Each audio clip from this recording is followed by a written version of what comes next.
Okay, so today we're going to be looking at stuff you should be keeping inside your vehicle in preparation for winter time.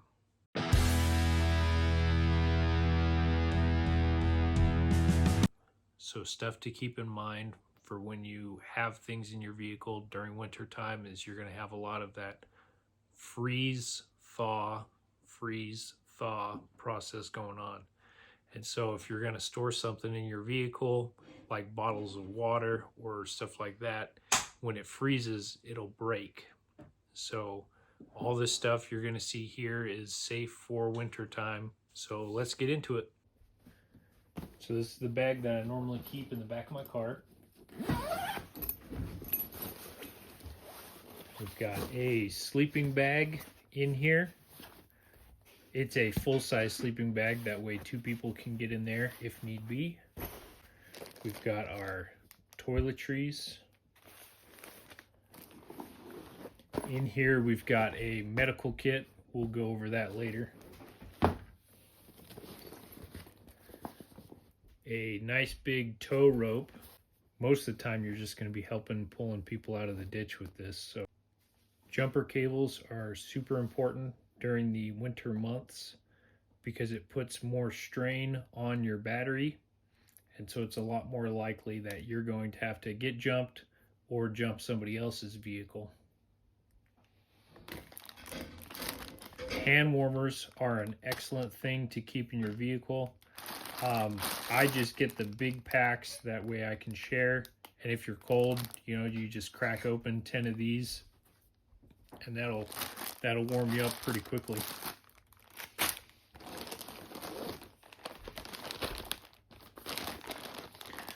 Then here I've got a MRE.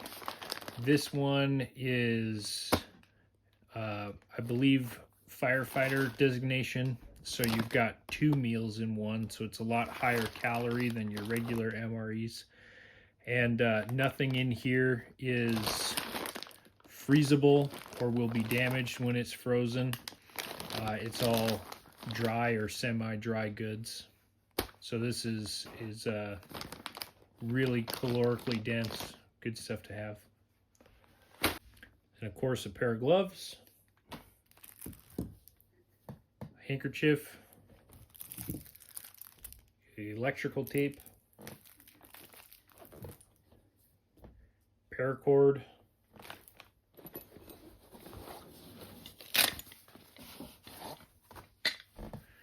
a little shovel for digging yourself out. This is very useful if you have space for a bigger shovel. I recommend getting a bigger shovel, but a lot of the times if this is just going in a small compact size sedan, yeah, this will work just fine. Of course you got your ratchet straps, and then I've got a little life straw for filtering water. Okay, so we're going to take a closer look at the medical kit or trauma kit. If you're going to have anything in your vehicle, this is awesome to have. This is really good to have. So right up top, got 2 tourniquets, because in my experience, if you need one, you probably need 2.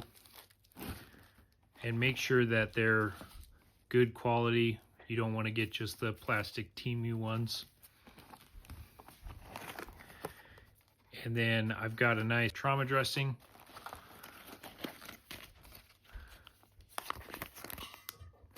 I've got some vacuum sealed gauze, a CPR mask. These are our nasal catheter airway. The lubricant itself is petroleum based, so it won't freeze in the car. And you've got all sorts of different sizes here depending on what you need, what you're looking for. Some compressed dressing, very useful for wrapping things in. A good pair of shears with some medical tape, some more dressing.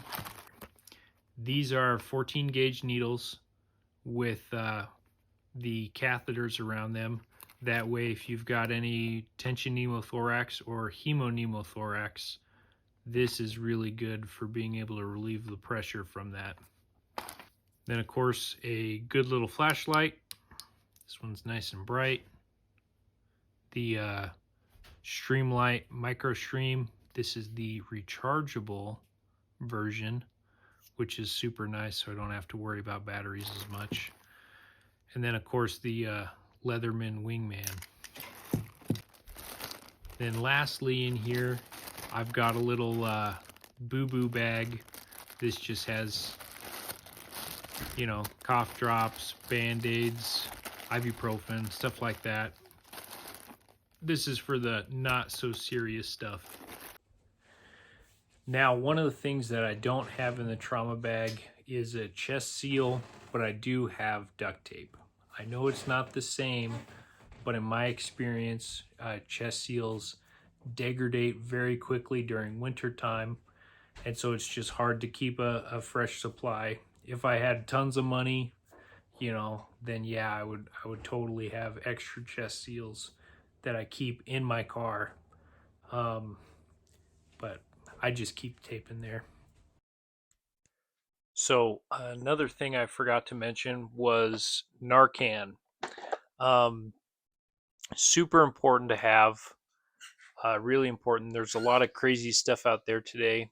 If one of your loved ones gets exposed to a really potent drug, you know, it can be pretty scary. It can be pretty lethal, and Narcan is a great help for that. With that being said, Narcan cannot be frozen. So if you leave it out in your car overnight and it freezes, it loses its efficacy. It can rupture, and you're not going to get that full um, release when you're trying to um, put in their nostrils or something like that. So just keep that in mind. So I recommend when carrying Narcan, put it in like a purse or in like a bag or something like that, something that's coming into a temperature controlled area with you. Most places give it out for free. You can get it at the hospital or your local sheriff's office. They're happy to give it out. So that'll do it for wintertime vehicle bag. If you have any questions on that, feel free to leave them in the comments. Let me know what you think. We're getting into kind of fall, winter time, so videos are going to be a little bit more indoors, as you've seen. But yeah, I'm enjoying it. Thanks for watching.